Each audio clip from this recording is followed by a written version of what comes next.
بسم اللہ الرحمن الرحیم یا ایہا الذین آمنوا اتقوا اللہ ولتنظر نفس ما قدمت لغد واتقوا اللہ ان اللہ خبیر بما تعملون۔ اے ایمان والو، اللہ سے ڈرتے رہو اور ہر شخص کو دیکھنا چاہیے کہ اس نے کل یعنی آخرت کے لیے کیا سامان بھیجا ہے، اور ہم پھر کہتے ہیں کہ اللہ سے ڈرتے رہو، بے شک اللہ تمہارے سب اعمال سے خبردار ہے۔ بسم اللہ الرحمن الرحیم، الحمد للہ رب العالمین، والصلاة والسلام على اشرف الانبیاء والمرسلین وعلى آلہ واصحابہ اجمعین ومن تبعہم بإحسان الى یوم الدین۔ قابل صد احترام حضرات شائقین و شائقات سچا پیغام، السلام علیکم ورحمۃ اللہ وبرکاتہ۔ آج کی محفل میراث النبی کے نورانی پروگرام میں آپ کا استقبال ہے۔ اہلا و سہلا مرحبا۔ ہم آپ تمام حضرات و مستورات کا خیر مقدم کرتے ہیں۔ محترم حضرات و خواتین، تعلیم کا آغاز ہو رہا ہے۔ سب سے پہلے آداب تعلیم کا لحاظ کرتے ہوئے تعلیم کی طرف متوجہ ہو جائیں۔ پورے دھیان سے سننا، عمل کی نیت سے سننا اور تبلیغ کی نیت سے سننا، یعنی سنی ہوئی باتیں دوسروں تک پہنچانے کے جذبے سے سننا۔ چند خاص آداب تعلیم ہیں، امید ہے کہ آپ حضرات ان آداب کا ضرور خیال رکھیں گے۔ جزاکم اللہ۔ بسم اللہ الرحمن الرحیم۔ گناہ کا شوق اور عذاب کا ڈر۔ ایک شخص حضرت ابراہیم ابن ادھم رحمۃ اللہ علیہ کے پاس آیا۔ نوجوان تھا، کہتا ہے کہ حضرت گناہ کا مرتکب ہوتا ہوں، چھوڑا بھی نہیں جا سکتا، ڈر بھی لگتا ہے کہ عذاب ہوگا، تو کوئی طریقہ بتلا دیں کہ میں عذاب سے بچ جاؤں اور گناہ بھی کرتا رہوں۔ اللہ والے بڑے دانا بینا ہوتے ہیں، بڑے عقل مند ہوتے ہیں، بڑے سمجھدار ہوتے ہیں، دھکے نہیں دیتے، وہ محبت اور پیار سے بات سمجھاتے ہیں، دل میں اتار دیتے ہیں۔ حضرت نے فرمایا، ہاں میں تجھے طریقہ بتلاتا ہوں۔ وہ بڑا خوش ہو گیا، بات سننے کے موڈ میں آ گیا۔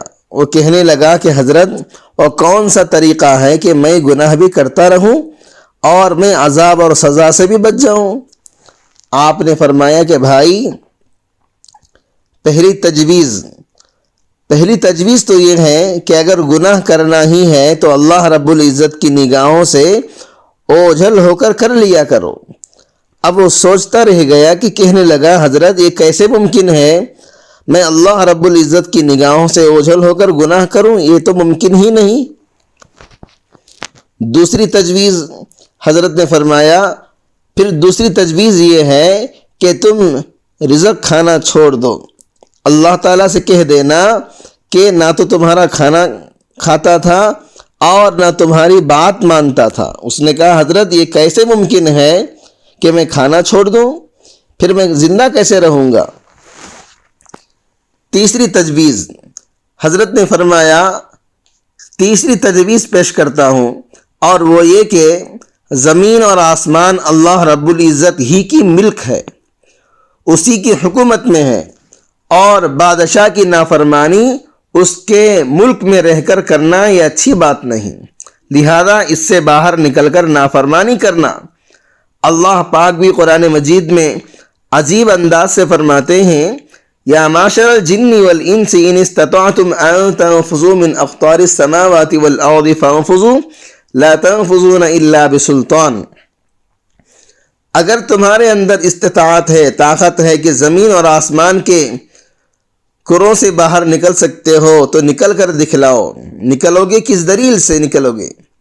جیسے گھڑے کی مچھلی کدھر جائے گی؟ کہا کہ حضرت یہ بھی نہیں ہو سکتا۔ چوتھی تجویز، فرمانے لگے اچھا پھر ایک اور طریقہ بتلا دیتا ہوں، وہ یہ ہے کہ جب ملک الموت آئیں روح قبض کرنے کے لیے تو انہیں کہہ دینا کہ تھوڑا انتظار کر لو تاکہ میں توبہ کر لوں۔ اس نے کہا حضرت وہاں تو انتظار کا تصور ہی نہیں، اذا جاء اجلهم فلا يستأخرون ساعة ولا يستقدمون، جب موت آتی ہے تو نہ تو ایک لمحہ آگے ہوتی ہے اور نہ ایک لمحہ پیچھے۔ پانچویں تجویز، فرمایا ایک طریقہ اور بتلا دیتا ہوں، وہ یہ ہے کہ جب قبر میں تم کو دفن کر دیا جائے اور اس وقت منکر نکیر آئیں گے تم سے سوال پوچھنے کے لیے، تم کہہ دینا آج کل لوگ لکھ کر دے دیتے ہیں تو تم بھی کہہ دینا بغیر اجازت کیوں آئے ہو؟ اس نے کہا حضرت میں ان کو کیسے منع کر سکتا ہوں؟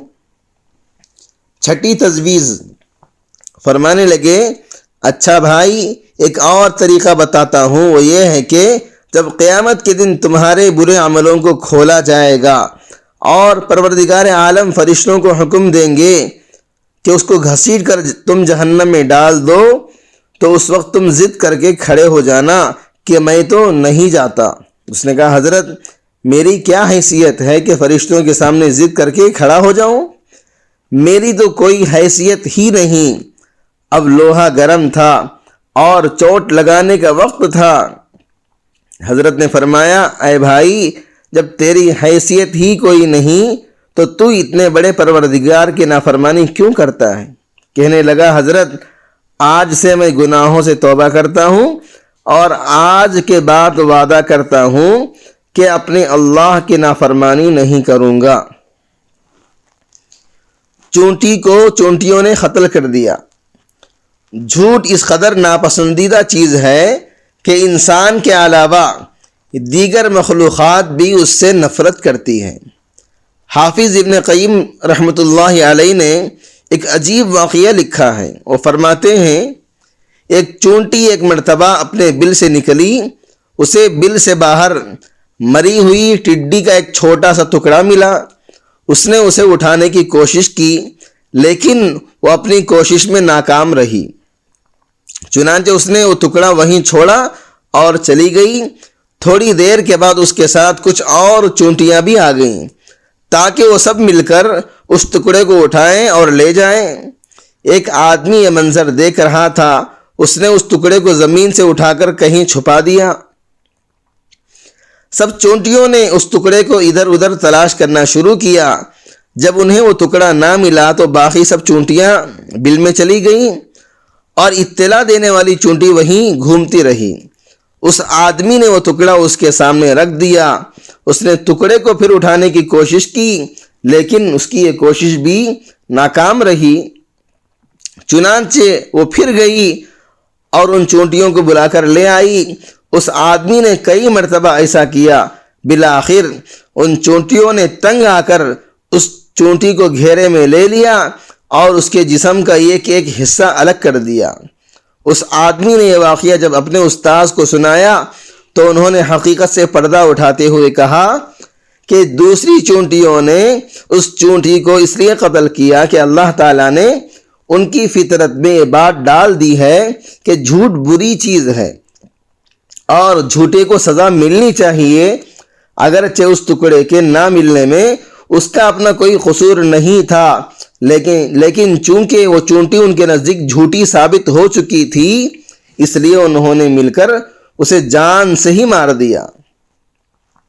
محترم ناظرین کرام، اس دینی اور ایمانی بیان کو سننے کے دوران ہی اس کو لائک کر دیجئے اور شیئر بھی کر دیجئے تاکہ دوسرے بھی اس سے فائدہ اٹھا سکیں۔ اللہ آپ کو جزائے خیر عطا۔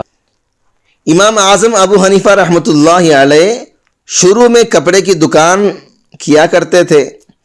اس امت کو تجارت دو بندوں نے ہی کر کے دکھائی، صحابہ میں سے صدیق اکبر رضی اللہ عنہ نے اور ائمہ میں سے امام اعظم رحمۃ اللہ علیہ نے۔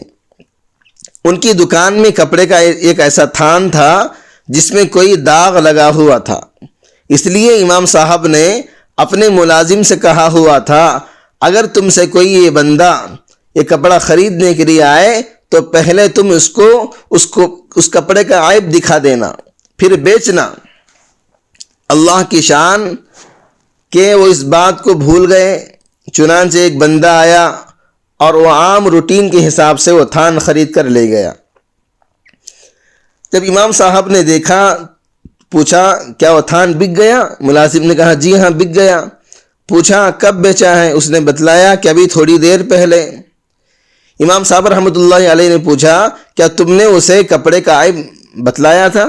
اس نے کہا جی میں تو بھول گیا، مجھے یاد نہیں رہا۔ امام صاحب رحمۃ اللہ علیہ نے پوچھا وہ آدمی کس طرف کو گیا؟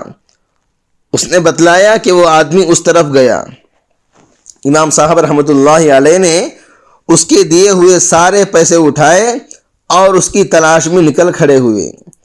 امام صاحب رحمۃ اللہ علیہ نے ایک بندے سے پوچھا اس طرح کا بندہ آپ نے دیکھا ہے؟ اس نے کہا جی ہاں ادھر کو گیا ہے۔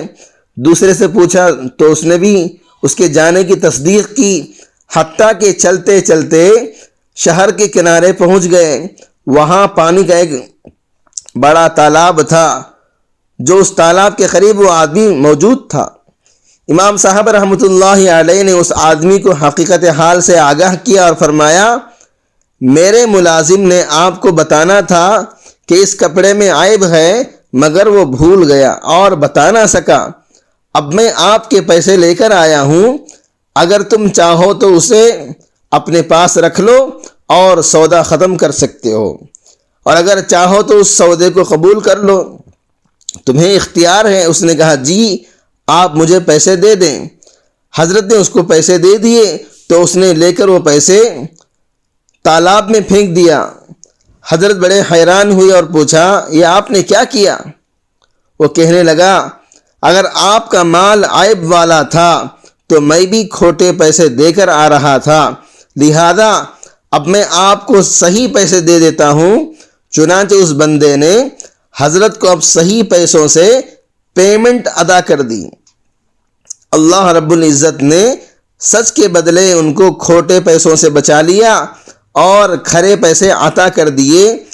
سچ ہمیشہ نجات دے دیتا ہے۔ کفارہ مجلس کی دعا پڑھ لیجئے۔